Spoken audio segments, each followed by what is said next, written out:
guys, perkenalkan nama saya Dorstigo Novendri Lesmusa, biasa dipanggil Igo.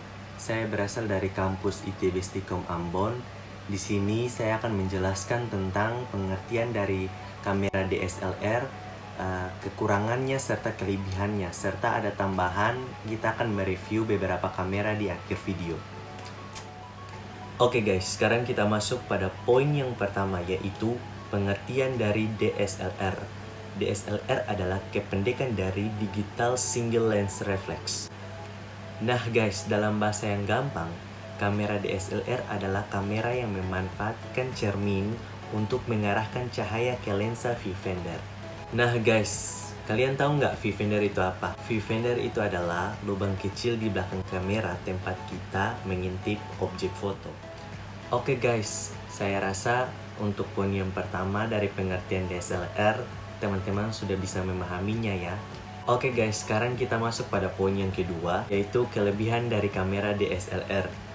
Oke guys, jadi di sini saya menemukan 5 kelebihan kamera DSLR. Cuma di sini saya tidak hafal guys. Untuk itu saya akan membaca satu persatu dan saya akan mencoba untuk menjelaskan buat teman-teman. Jadi yang pertama itu ada kualitas gambar. Kualitas gambar yang dihasilkan oleh kamera DSLR cukup baik. Hal ini karena disebabkan oleh sensor yang disematkan di kamera yang cenderung berbobot besar. Nah guys, jadi semakin besar sebuah sensor yang ditaruh pada kamera tersebut, maka akan semakin bagus kualitas gambar yang dihasilkan kamera tersebut guys. Yang kedua, fleksibel. Kamera DSLR terbilang fleksibel karena dengan mudah berganti lensa sesuai dengan kebutuhan. Namun lensa yang dapat dipasang di suatu DSLR harus sesuai. Nah guys, kenapa disebut kamera DSLR ini sangat fleksibel? Karena dengan mudah bisa mengganti lensa, baik lensa pendek atau lensa panjang guys, sesuai kebutuhan fotografi. Yang ketiga, kecepatan. Saat ini kecepatan kamera DSLR dalam menangkap gambar lebih cepat bila dibandingkan dengan masa sebelumnya. Oke guys, kenapa disebut kecepatan? Karena kamera DSLR sangat bagus, sangat cepat untuk menangkap suatu objek dalam kecepatan guys.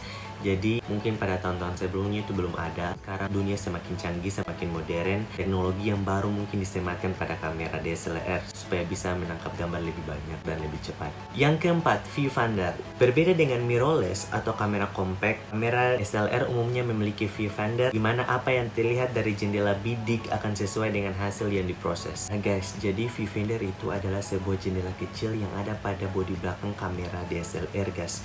Jadi pada viewfinder itu kita bisa melihat sebuah objek yang nanti objek itu diproses sesuai dengan apa yang kita lihat pada viewfinder tersebut guys. Yang kelima atau poin terakhir dalam kelebihan DSLR. Kelebihan DSLR dalam jangkauan ISO. Pada saat kita memotret suatu objek di waktu malam hari, terkadang membutuhkan kekurangan cahaya sehingga foto yang dihasilkan gelap. Jadi guys, di kamera DSLR ini sudah ada ISO yang sangat banyak atau sangat tinggi. Jadi pada saat memotret pada malam hari itu kan pencahayaannya kurang tuh, maka disitulah dibutuhkan ISO untuk menerangi suatu objek tersebut supaya gambar yang dihasilkan itu benar-benar bagus pada malam hari. Oke guys, saya rasa untuk kelebihan kamera DSLR 5 poin yang tadi teman-teman sudah paham ya. Sekarang kita lanjut ke kekurangan kamera DSLR. Oke guys, jadi kekurangannya cuma 3. Jadi nanti saya baca aja untuk kekurangannya. Itu harga kamera DSLR umumnya lebih mahal dibandingkan dengan kamera saku. Namun sekarang sudah ada kamera DSLR kelas entry level yang harganya lebih terjangkau. Memang kita kenal kamera DSLR itu sangat mahal ya guys, tapi untuk tahun 2021 ini banyak kamera DSLR yang entry level yang harganya udah bisa dijangkau lah. Yang kedua itu bobot. Kamera DSLR memiliki bobot lebih besar dibandingkan dengan kamera saku dan kamera mirrorless. Bobotnya mencapai 500 gram, apalagi bila ditambah dengan lensa. Ya guys, jadi kita kenal ya kalau kamera DSLR itu sangat besar, apalagi ditambah dengan lensa. Terus kalau dikantongin di depan dada gini kan, kalau kelamaan kan jadi pegal-pegal tuh. Nah, disitu menjadi salah satu kekurangan kamera DSLR guys. Nah guys, di poin yang terakhir ini yaitu butuh perawatan. Perawatan adalah salah satu hal yang kadang dilupakan oleh pemilik kamera DSLR. Perawatan adalah hal yang harus dilakukan secara rutin guna menjaga kamera DSLR terutama pada serangan jamur. Oke guys, jadi yang awal video tadi saya bilang kita akan mereview beberapa kamera di akhir video. Dan ini videonya udah sangat panjang, jadi saya akan ambil beberapa contoh kamera aja untuk diperlihatkan buat teman-teman. Oke guys, jadi yang pertama itu ada Canon EOS 5D Mark IV. Nanti saya kasih tunjuk. Canon EOS 5D Mark IV merupakan generasi penerus seri 5D yang memiliki sensor CMOS full frame 36x24 mm dan ketajaman 30 megapiksel. Yang kedua ada Nikon D3300. Nikon D3300 adalah penerus dan update dari versi sebelumnya Nikon D3200. Brand kamera DSLR terbaik ini memiliki user interface yang cocok untuk pemula. DSLR kamera favorit ini dilengkapi fitur-fitur mutakhir seperti 24 megapiksel CMOS, X-Speed, 4 sensor, ISO range hingga 26.600 bots dan continuous shot hingga 5 fps. Yang ketiga masih dengan merek yang sama Nikon, kali ini dengan D3400.